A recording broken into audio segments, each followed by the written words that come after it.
Connaissant sa femme, Dave Callister l'a-t-il fait? Au paradis, non. Certainement pas. L'une des raisons pour lesquelles il avait du mal à accepter qu'elle le quitte était qu'elle se comportait comme une adolescente en mal d'amour après avoir développé un intérêt amoureux. Dave et Allison s'étaient mariés il y a 20 ans. Ils étaient sortis ensemble pendant quelques années, puis s'étaient mariés lors d'une belle cérémonie dans une grande église au milieu de la ville. Leur lieu de travail de l'époque se trouvait à proximité. Leurs parents ont décidé de répartir les frais de mariage entre les deux familles et se sont très bien entendus. 20 ans de bonheur conjugal ont suivi. Bien qu'il n'ait pas eu de problème majeur, il y a eu quelques accrocs sur la route. Ils ont toujours trouvé un moyen de surmonter les difficultés. Tandis qu'Allison travaillait comme comptable principal dans une grande société de comptabilité multidisciplinaire, Dave supervisait un cabinet d'architecture important et rentable. Leur fille Cathy, âgée de 18 ans, venait d'obtenir son diplôme de fin d'études secondaires avec mention. En début de semaine, Holly avait discuté avec Dave de la façon dont Kendra, sa sœur, avait l'intention d'aménager sa maison. Avec un sourire, Dave a répondu, « Je l'aiderai peut-être ce week-end. » Elle n'a plus personne pour la soutenir depuis qu'elle a divorcé de Philippe, alors il s'est dit, « Pourquoi pas ?» « Oh mon Dieu, non, Dave, » dit Holly en riant. « Pas du tout. Tu travailles déjà assez, ma chérie. Je vais probablement rester avec Kendra et l'assister personnellement. J'ai un peu plus de temps libre maintenant, vu les heures supplémentaires que nous avons faites pour les déclarations d'impôts. Je serai de retour samedi matin et nous pourrons nous amuser pendant le week-end. » Excellente idée, dit Dave avec ferveur. Et Cathy? Ils gloussent tous les deux, puis, pas de problème. On lui donnera juste un peu d'argent et on lui dira d'aller s'amuser avec ses amis. Dave découvrit le téléphone portable d'Allison dans le chargeur de leur chambre après son départ mardi matin. Il secoua la tête puis se sourit à lui-même. Mon Dieu, Holly, tu peux être si écervelée de temps en temps. Tu perdrais la tête si elle n'était pas attachée, je le jure.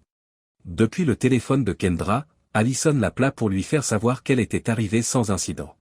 Bonjour, chérie, dit-elle. Il entend Kendra en arrière-plan. J'appelle juste pour dire que je suis bien arrivé.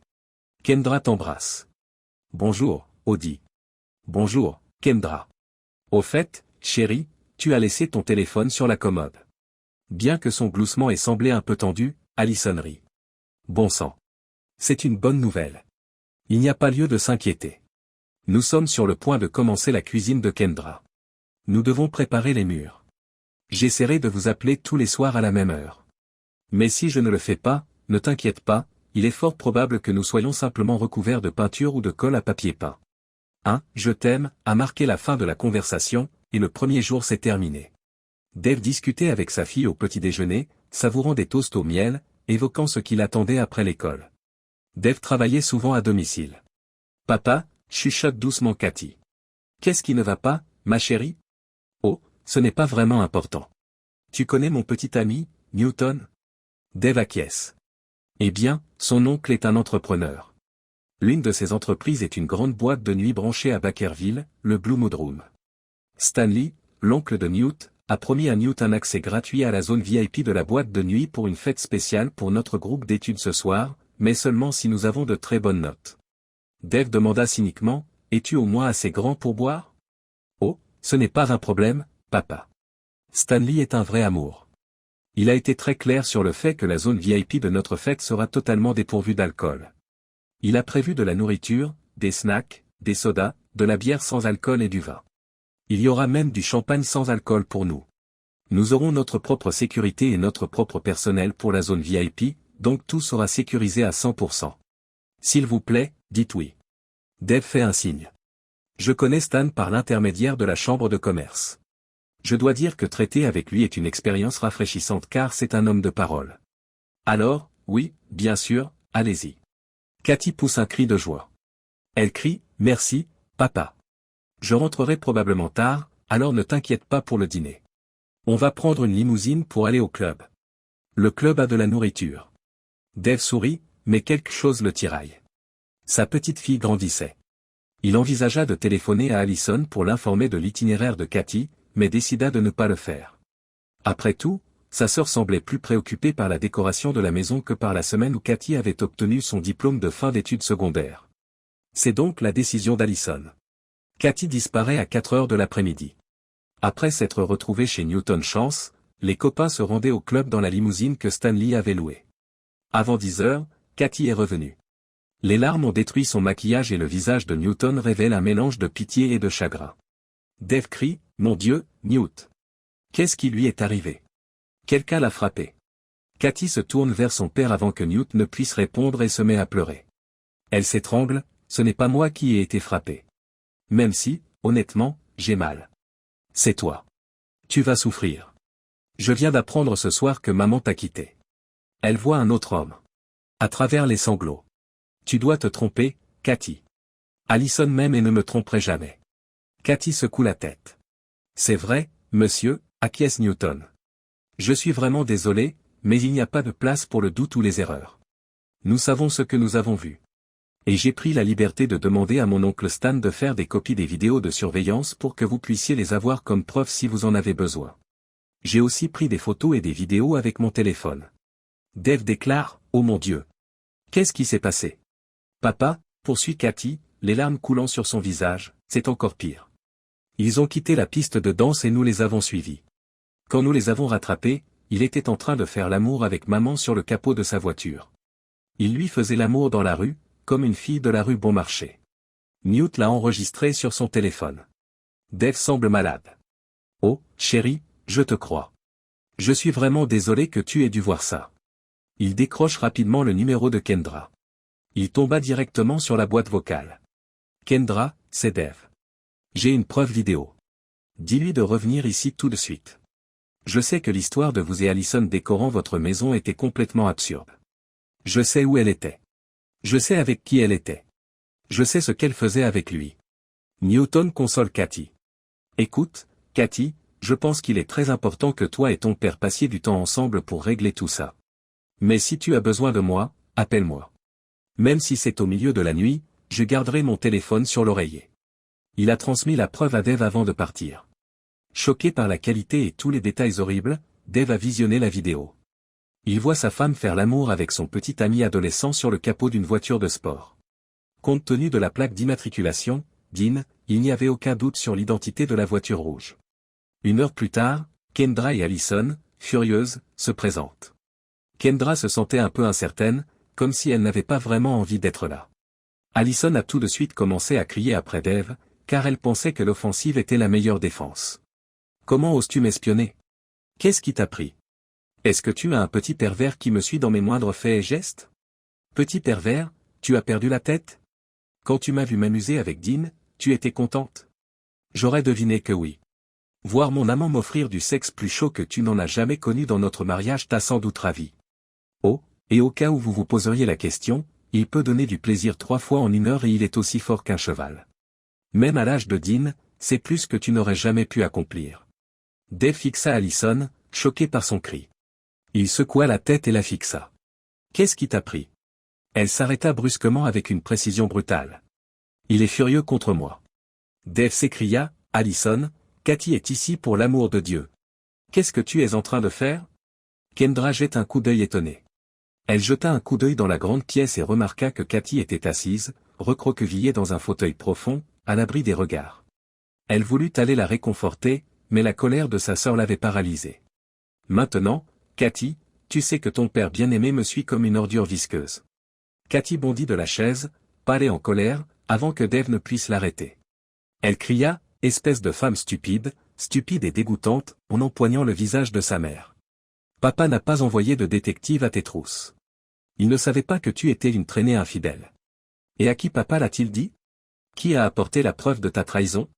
Moi. Comme tu l'as dit, c'est moi qui ai été l'ordure visqueuse. N'est-ce pas? » Allison s'est écriée, « Cathy, tu n'es qu'une ordure. Tu n'étais pas là du tout. J'étais vraiment présente. Dans la section VIP de la fête privée. Je t'ai regardé sur la piste de danse, presque en train de te livrer à une activité sexuelle avec ton assistant, Dean. Ensuite, mes amis et moi vous avons suivi lorsque vous avez quitté la piste de danse. Maman! Nous t'avons suivi jusqu'au parking et t'avons trouvé sur le capot de sa voiture. J'avais des copains avec moi. Imaginez à quel point c'était embarrassant d'apprendre, devant tous mes amis, que ma mère me trompait. » Allison a frappé Cathy au visage avec une telle force qu'il y a eu un net craquement. Cathy s'est effondrée, désorientée par la force du coup. Dave a crié si fort que les décorations de la pièce ont tremblé. « Tu ne frapperas plus jamais mon enfant. Tu comprends? Elle n'avait cependant pas le droit de me traiter de tricheur. Dave se dépêche de redresser Cathy. Il lui caressa doucement la joue, où un bleu commençait déjà à se former. Tu vas bien, Cathy? Prenant sa main, Cathy remarqua froidement et fermement, j'irai bien une fois que cette femme sera sortie de cette maison. Mais chérie, Allison s'est plainte, je ne voulais pas te frapper, Cathy rit d'un air méprisant. Tu voulais me frapper exactement autant que tu voulais Dean. La dispute se prolongea jusqu'à ce que Dave saisisse enfin la tête et déclare, assez. Trop de tes ordures, Allison. Tu me donnes mal à la tête. Demande à Kendra de ramener Allison à la maison. Vous avez encore assez à faire pour terminer la décoration de l'appartement. Bien que son visage rougisse, Kendra ignore le commentaire désobligeant. Sans rien dire, elle guida Allison vers la porte, et elles sortirent en fermant la porte derrière elle. Dave trouva tout cela étrange. En 20 ans de mariage, rien de tel ne s'était jamais produit. Puis il s'est rendu compte que Cathy lui parlait. Je suis désolé, chérie. Tu as dit quoi? Demanda-t-il. Comment décrirais-tu ta tête? Pas merveilleuse, chérie. Pour être honnête, je vais aller me coucher avec 2 aspirines et je vais prendre un verre d'eau. Je m'excuse vraiment de t'avoir entraîné là-dedans. Ils se souhaitèrent bonne nuit, puis se dirigèrent chacun vers leur chambre. Cathy se retourna sur son lit. Elle ne comprenait pas comment sa mère, qui avait toujours semblé décente, fidèle et aimante, pouvait soudainement devenir une sorcière méchante et malhonnête, et avec quelqu'un qui n'avait que quelques années de plus qu'elle. Elle eut des frissons à cette idée. Techniquement, Dean deviendrait son beau-père si son père divorçait. C'était horrible. En provenance de la chambre de son père, elle entendit un bruit inhabituel. Qu'est-ce qui se passe? Elle bondit de son lit et se précipita à sa recherche. Allumant la lumière, elle vit son père se lever. La partie gauche de son visage semblait légèrement tordue. Il avait du mal à parler, et ses lèvres inclinées ne produisaient que des gargouillis bizarres. Son père était en train de faire une attaque, elle le savait. Courant vers le téléphone sur la table de nuit, elle composa le numéro d'urgence et fut connectée presque immédiatement. C'est mon père. S'il vous plaît, venez tout de suite. Il est en train de faire une attaque. Elle donne l'adresse à l'opérateur et répond à quelques questions simples. Les secours sont en route, a déclaré l'opérateur. Pour leur permettre d'atteindre rapidement le patient, assurez-vous que votre porte n'est pas fermée à clé. 8 minutes plus tard, les ambulanciers se sont présentés à la maison. Après avoir rapidement évalué Dave, ils ont posé quelques questions à Cathy. Avait-il déjà souffert d'un accident vasculaire cérébral? La famille a-t-elle des antécédents? Bien que notre famille n'ait pas d'antécédents, Dave a subi un grand choc ce soir. Il a développé un violent mal de tête lorsque nous avons découvert que ma mère nous trompait. Pour le mal de tête, qu'a-t-il pris? Il a pris de l'aspirine. Dieu merci, ce sera bénéfique. Ce sera un facteur déterminant de ses meilleures chances de survie. Peu avant 3 heures du matin, Cathy, une visiteuse de l'hôpital très perturbée, était assise là. Elle avait téléphoné à Newt, qui, Dieu le bénisse, est arrivé peu après dans la salle d'attente. Cathy pleure, Dieu merci, tu es là, Newt. Elle avait réussi à se contenir, mais elle a perdu le contrôle et s'est mise à pleurer à chaudes larmes, au moment où Newt l'a prise dans ses bras. Ils ne sont pas encore connus. Il est sous contention ici. Ils ne sont pas sûrs de ses chances de survie en cas d'attaque. C'est un cas assez grave. Newt acquiesça et lui pressa la main. Je crois que je ferais mieux d'appeler tante Kendra et de lui demander la permission de parler à maman. Elle appela Kendra, dont la réponse fut assez évasive. À cette heure-ci, Cathy, pourquoi diable appelles-tu? Tante Kendra, mon père est ici. Il ne se sent pas très bien. Pour l'instant, je dois parler à maman. Pour une raison ou une autre, Cathy a choisi d'utiliser le haut-parleur. Allison a crié, pourquoi diable appelles-tu au milieu de la nuit? J'ai supposé que tu serais curieuse de savoir comment se passe le séjour de papa aux soins intensifs. Il est vraiment malade. Il peut potentiellement mourir de son grave accident vasculaire cérébral. Bien, crie Allison. Alors laisse ce type mourir, je vais profiter de ma putain de vie. L'appel est brusquement interrompu. Surprise et trop étonnée pour parler, Cathy s'assied. Elle va voir Newt et découvre enfin sa voix. C'est incroyable, dit-elle, de vouloir que mon père, son conjoint, meure. Si seulement j'avais enregistré cet appel. Je l'ai fait, répondit Newt en décrochant son téléphone. Chérie, tout est enregistré.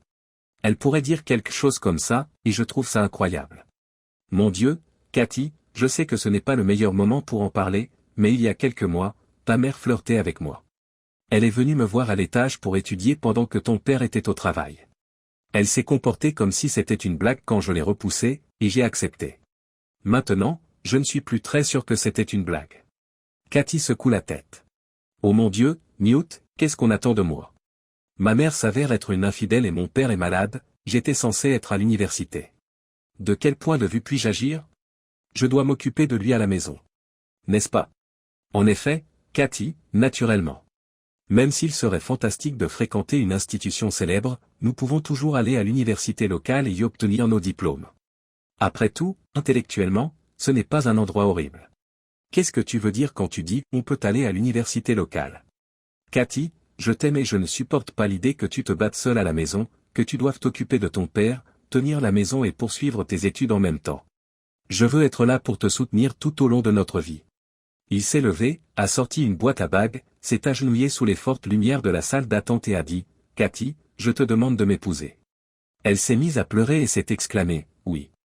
L'infirmière de la réception a joint ses mains et a crié. Se levant de son bureau, elle s'est approchée d'eux. « Chérie, tu as une femme formidable et un homme bien. Jeune homme, vous êtes tous les deux jeunes, certains diraient trop jeunes, mais pas moi. Vous possédez tous deux tout ce qu'il faut pour une vie de mariage. J'ai entendu ce que ta mère t'a dit. Ton père est entre de bonnes mains et va guérir. Dis-lui de se séparer de sa femme adultère. Un homme ne peut pas porter une femme adultère souillée sur son dos pendant la vie trop brève qu'il mène. » Elle est retournée à son travail, Cathy et Newt se sont serrés dans les bras, désolés d'avoir traité ta mère de femme adultère, mais si ça charrie et ça remue. Ils s'endorment tous les deux. Un médecin allait ruser les réveils à 7 heures du matin, bonjour, bonjour à chacun d'entre vous. Je suis le docteur Spengler, le chirurgien en chef de l'équipe qui s'est occupé de votre père, Cathy. La bonne nouvelle, c'est qu'il devrait se rétablir complètement. Votre père a subi une attaque hémorragique. Il aura peut-être du mal à marcher pendant un certain temps, mais nous le guiderons tout au long de sa convalescence. Nous avons trouvé le problème et arrêté l'hémorragie. Cathy a demandé au médecin si l'attaque n'avait pas été provoquée par la nouvelle de l'adultère de sa femme. Le chirurgien réfléchit quelques secondes, puis acquiesce. Il est généralement faux de croire que le stress provoque directement un accident vasculaire cérébral. Mais si le stress provoque une hausse dangereuse de la tension artérielle, il peut déclencher un accident vasculaire cérébral hémorragique, c'est-à-dire l'éclatement d'un vaisseau sanguin, comme cela s'est produit pour votre père. Ils ont été choqués de voir Kendra s'approcher d'eux lorsqu'ils ont remercié le médecin et qu'il est retourné à l'unité de soins intensifs. Elle s'est précipitée vers Cathy et, horrifiée, l'a serrée dans ses bras. « Oh, Cathy, je m'excuse très sincèrement. Je n'arrivais pas à croire que ma sœur, ma propre chair et mon propre sang, puissent dire quelque chose d'aussi méchant quand Allison a mentionné qu'elle souhaitait que Dave meure. Est-elle ici avec toi, Kendra ?» Kendra secoua la tête. « Non.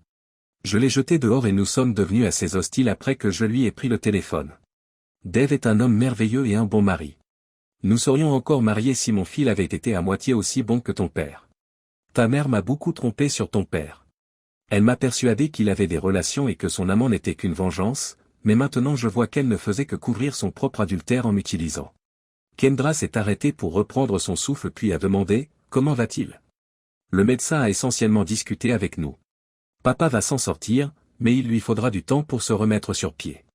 Kendra a hoché la tête et a dit « Grâce à Dieu, il va s'en sortir. » Dave a passé un mois à la clinique de réadaptation, où il a suivi une thérapie physique en plus de médicaments pour conserver son tonus musculaire et travailler sur sa jambe droite compromise. Les cheveux de Dave, autrefois noirs comme du jais, ressemblent désormais à de la neige blanche. Cathy et Newt sont allés chercher Dave dans leur camionnette lorsqu'il a été temps pour lui de rentrer chez lui. La banquette arrière contenait ses sacs et le déambulateur qu'il utilisait encore. Aucun d'entre eux n'avait eu de nouvelles d'Allison, ni de Kendra. Secouant la tête, elle remarqua « Cet idiot pourrait penser que tu es mort, Dave. » La jambe de Dave commença à guérir quelques semaines plus tard, une fois débarrassé de son déambulateur, il commença à utiliser une magnifique canne artisanale pour se soutenir. Un soir, autour d'une tasse de café, il parle à Cathy. « Mes cheveux blancs, mon boitillement et la canne me rappelleront toujours ce qu'Allison m'a fait, ou plutôt ce qu'elle nous a fait. Devrais-je les colorer aussi ?» Secouant la tête, Cathy dit « Non, papa, je ne pense pas que tu devrais te colorer les cheveux. Peut-être que tu devrais commencer à te faire pousser la barbe. Tu es très beau, une barbe ne ferait qu'apporter du contraste. À propos de ta mère, que dois-je faire ? Divorcer de cette femme minable et aller de l'avant. » Succinct et direct. « Au fait, comment vous vous débrouillez avec vos cours, Newt et toi ? » Mieux que prévu. L'un de mes professeurs a fréquenté le MIT, mais il est retourné dans sa ville natale pour s'occuper de ses parents âgés. Il enseigne dans notre établissement pour tuer le temps et gagner un peu d'argent. Ses parents sont décédés il y a longtemps, mais il a continué à enseigner ici car il aime le rythme plus lent de la vie. Il est vraiment excellent. Nous aurons des étudiants fantastiques qui commenceront leurs études au prochain semestre. Ils n'en dirent pas plus jusqu'à ce que Cathy demande, « Papa, penses-tu que tu pourras à nouveau sortir avec quelqu'un ?» Il lui jette un regard en coin. « Je ne suis pas encore tout à fait prêt, mais maintenant que je me sens mieux, je pourrais commencer à l'envisager. Ta mère et moi ne serons évidemment plus jamais ensemble, alors pourquoi ne pas sortir avec quelqu'un? Quelqu'un te vient-il à l'esprit ?» Elle lui rit au nez. Les dames dignes de ce nom seront probablement des rivales. Je vais peut-être devoir lancer une loterie. Ils gloussèrent, mais Cathy pensait en fait à une femme en particulier qu'elle connaissait et qui aimait Dave. Molly Ransom, qui avait à peu près le même âge que Dave, était une belle femme. Ayant découvert que son conjoint était un infidèle en série, elle avait passé plusieurs années à divorcer. Elle travaillait à la bibliothèque municipale et n'avait pas d'enfant. Cathy se sentait un peu excentrique. Molly n'est jamais sortie avec quelqu'un, même si elle s'entendait très bien avec son père lors d'événements. Sous prétexte que son père voulait de la compagnie pour qu'ils aient l'occasion de parler, Cathy a amené Molly à la maison. Cathy voulait soutenir son père dans une situation difficile. Il n'était manifestement pas sorti avec quelqu'un depuis des décennies, et l'agonie de l'adultère de sa femme avait détruit son estime de soi, son ego et son sens de l'identité. Il avait besoin d'aide. Molly, comme d'habitude, portait une robe semi-transparente qui mettait en valeur ses cuisses assez larges et ses fesses rondes, remarqua Cathy. Elle bavarda un peu, leur apporta une tasse de café et un plateau de biscuits, puis les laissa seuls en s'excusant. Cathy sourit à son père lorsqu'elle vit qu'il ne pouvait détacher son regard des hanches de Molly, qu'en fait, d'après ce qu'elle pouvait voir, il essayait de cacher un intérêt naissant. Elle se mit à rire toute seule en quittant le salon. « Papa, trouve une chambre » pensa-t-elle en souriant. Molly était gentille, elle espérait que les choses s'arrangeraient entre eux. Quelques jours plus tard, comme un éclair, Cathy reçut deux chocs, l'un bon et l'autre mauvais. Son père lui a dit qu'il avait rendez-vous avec Molly mercredi prochain. Puis Cathy a reçu un mot de sa mère qui insistait, sans le demander, pour une rencontre entre elle, Cathy et Dean. « Mon Dieu, maman, lui dit-elle. Après avoir déclaré que vous souhaitiez la mort de mon père, vous voulez que je vous rencontre, vous et votre partenaire. Madame, vous avez un sacré culot. » Elle s'est d'abord demandé si elle devait y aller, mais après des conversations avec Newt, elle a conclu qu'elle le ferait. Elle a également choisi de ne pas parler de cette rencontre à son père, car elle voulait éviter de lui rappeler sa femme infidèle et de gâcher ainsi sa journée avec Molly. La conférence s'est déroulée dans leur petite ville, dans la grande aire de restauration du plus grand des deux centres commerciaux. À son arrivée, Cathy trouva sa mère et son amant assis à une table. Elle demanda froidement, « Tout va bien ?» après s'être approchée et s'être assise en face d'elle. Allison tenta un sourire nerveux. « Oui, tout va bien. C'est super de t'avoir ici, Cathy. Je t'avais oublié. » « C'est très vrai. » remarque Cathy. « C'est regrettable. Tu savais où j'étais, à la maison, je m'occupais de papa qui se remettait d'une attaque presque fatale. Comment ça se passe avec lui ? » « Mieux que tu ne l'aurais espéré, » dit Cathy, contrôlant presque sa colère. « Qu'est-ce que tu veux dire ?» dit Allison d'un ton inquiet. « Oh, tu te souviens que j'ai appelé de l'hôpital ? Tu étais chez Kendra. Tu voulais que mon père meure, tu as dit, laisse ce salaud mourir, et je vivrai le reste de ma foutue vie. Je ne l'oublierai jamais et je ne te pardonnerai jamais. » Allison rougit et Cathy vit l'horreur sur le visage de Dean. Elle n'a rien dit, mais elle l'a remarqué. « Je suppose que je ne peux pas défaire ce que j'ai dit. J'étais tellement furieuse que je n'ai probablement jamais réfléchi à ce que je disais. » Allison a bu une gorgée de café avant de reprendre la parole. « Je demande un dossier de divorce. Dean et moi sommes actuellement employés au siège de la société à Boston. Nous sommes sur le point d'acheter une belle petite maison là-bas. Dean prend la parole pour la première fois à ce moment-là. Nous vivrons tous ensemble comme une famille heureuse lorsque ta mère aura la garde de toi et que j'aurai la garde de Kevin. » Cathy rit violemment. « Vraiment ? Qu'est-ce que c'est que ces conneries ? Qu'est-ce que c'est que ça ?» Elle vit l'air perplexe de Dean et ressentit quelque chose, était-ce de la sympathie pour lui ? Très probablement. Tout cela avait maintenant un sens parfait, horrible. Elle se rendit compte que sa mâchoire s'était décrochée sous l'effet de la surprise. « Oh mon Dieu, c'est merveilleux. Ma mère ne peut pas me placer en détention. Ce bateau est parti il y a quelques années. Elle vous a trompé sur son âge, en effet.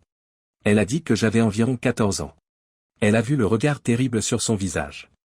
La réalité, Dean, c'est 18 ans. J'ai récemment obtenu mon diplôme de fin d'études secondaires et je suis fiancé à Newton, mon fiancé. Elle regarde sa mère. Tu te souviens de Newton, maman? Je ne suis pas sûr de ça. Mon fiancé. Celui que tu as voulu séduire dans mon dos. Oh, ma chérie, c'était une erreur, une blague, dit Allison.